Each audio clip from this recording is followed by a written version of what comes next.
ജ്ഞാനം നിറയുക, അത് നമ്മുടെ വലിയൊരു അനുഗ്രഹമാണ്.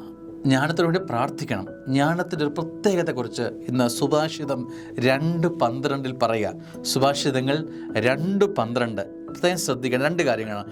ദുർമാർഗത്തിൽ നിന്നും ദുർഭാഷിണികളിൽ നിന്നും. എവിടേക്കാ ഒന്ന് ഉറക്കെ പറയാമോ?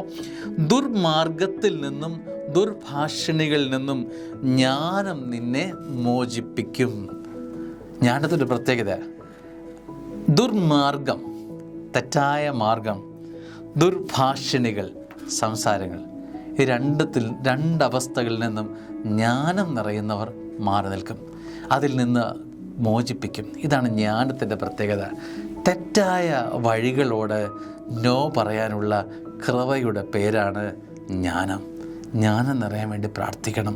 നല്ല വഴികൾ യാത്ര ചെയ്യാൻ ജ്ഞാനം നമ്മളെ സഹായിക്കും. നീ ജ്ഞാനത്താൽ നിറയാൻ വേണ്ടി ആത്മാർത്ഥമായ ദാഹം ഉള്ളിലുണ്ടാവട്ടെ. ആമേൻ.